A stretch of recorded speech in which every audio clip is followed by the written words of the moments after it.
Bang, hasil agenda sidang hari ini, Bang. Agenda sidang hari ini tadi sudah diputuskan untuk selanjutnya adalah mediasi sesuai dengan peraturan Mahkamah Agung. Tadi sudah diputuskan ada dua hakim yudisial dan hakim non yudisial. Jadi habis ini mungkin saya akan mencari bertemu dengan mediatornya untuk mengatur jadwal supaya minimal minggu depan ada pertemuan untuk membahas kelanjutan proses hukum ini seperti apa, karena mediasi itu memang diatur berdasarkan peraturan Mahkamah Agung dengan tujuan kedua belah pihak mungkin bisa membicarakan permasalahan secara baik, secara kekeluargaan untuk mencapai kesepakatan secara musyawarah.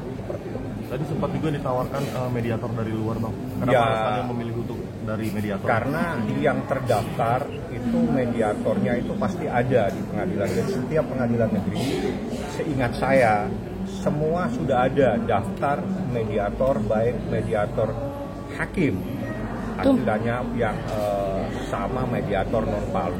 Jadi alangkah baiknya yang sudah terdaftar itulah yang ditunjuk sebagai mediator dan saya serahkan kepada majelis hakim. Tadi yang memutuskan adalah bukan kami, bukan saya sebagai penggugat dan juga bukan tergugat 1 dan tergugat 2. Kita sepakat tadi, kita serahkan ke majelis hakim supaya memutuskan mediatornya ada 2 orang. Jadi 2 orang inilah nanti satu hakim, satunya bukan hakim. Jadi sebentar kita atur jadwal. Mudah-mudahan minggu depan ada titik temu untuk membahas persoalan ini, ya kan? Karena persoalan ini adalah sesuatu yang terkait adanya kesepakatan secara lisan yang terjadi di tanggal 13 November 2024. Bang, saat mediasi nanti mungkin Nikita Mirzani akan menyampaikan apa, Bang? Mungkin ada pesan kalau yang disampaikan. Usulan mediasi itu bisa saya buatkan, tapi berdasarkan peraturan Mahkamah Agung, para pihak, artinya para pihak itu prinsipal ya, di dalam hukum itu istilahnya prinsipal, diwajibkan untuk hadir, kecuali dengan hal-hal yang memang luar biasa dia tidak bisa hadir. Nah, yang jadi masalah, posisi Nikita Mirzani saat ini ada dalam tahanan, Ismail Marzuki ada dalam tahanan, dan itu menjadi kebijakan daripada kejaksaan apakah memberikan izin atau tidak. Nanti mungkin ataukah ada jalan keluar lain, misalnya melalui video call atau apa. Nanti kita lihat teknis itu teknis yang akan disepakati dengan hakim mediator. Semua pasti ada peluang. Kenapa sih sesuatu yang bisa kita bicarakan tidak kita bicarakan, ya kan? Semua bisa. Tapi kalau misalnya tidak ada titik temu, ya proses itu tetap berlanjut. Karena di dalam suatu permasalahan, titik akhir dari persoalan itu adalah mencari kebenaran. Dalam kebenaran itu pasti ada keputusan. Bang, jika emang ada peluang untuk berdamai, apakah seperti apa perdamaiannya? Saya tidak tahu. Cuma aturan mediasi itu adalah mendamaikan para pihak, menjembatani para pihak supaya membahas permasalahan tersebut secara baik. Itu adalah fungsi mediasi, di mana dalam mediasi itu akan ada namanya hakim mediator. Mereka yang akan, apa sih usulanmu misalnya, dari saya mengusulkan apa, nanti dari tergugat mengusulkan apa, itu teknis. Nah, kita lihatlah kalau memang ada hal-hal yang bisa dibicarakan. Kalau misalnya tidak ada titik temu, ya proses hukum berlanjut. Tapi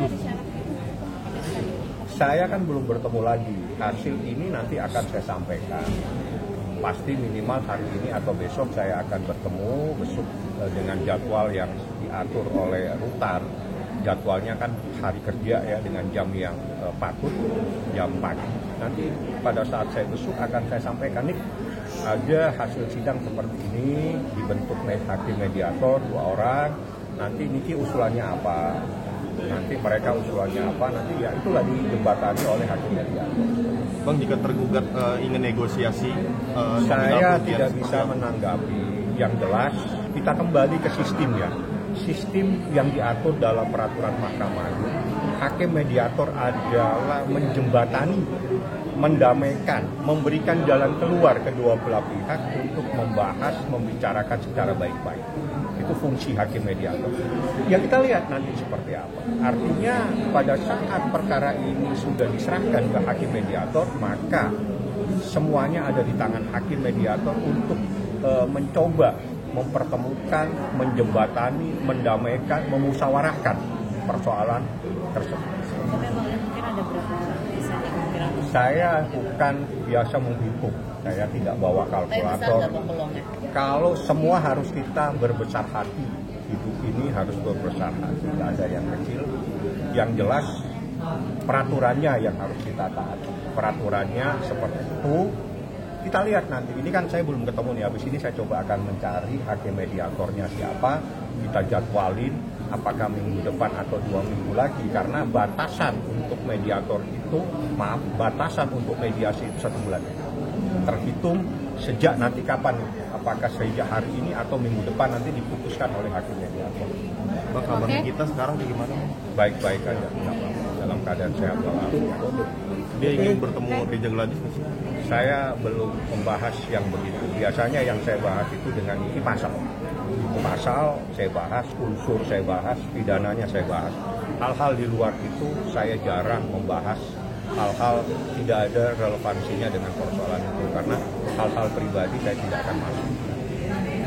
Ya, makasih Bang. Saya bertemu dengan hakim mediator ya. Oke. Nanti saya akan sampaikan apakah minggu depan kita mediasi atau tidak. Ya, saya coba akan mencari Siap. dulu. Ya, Oke, ya makasih teman-teman semuanya. Bang.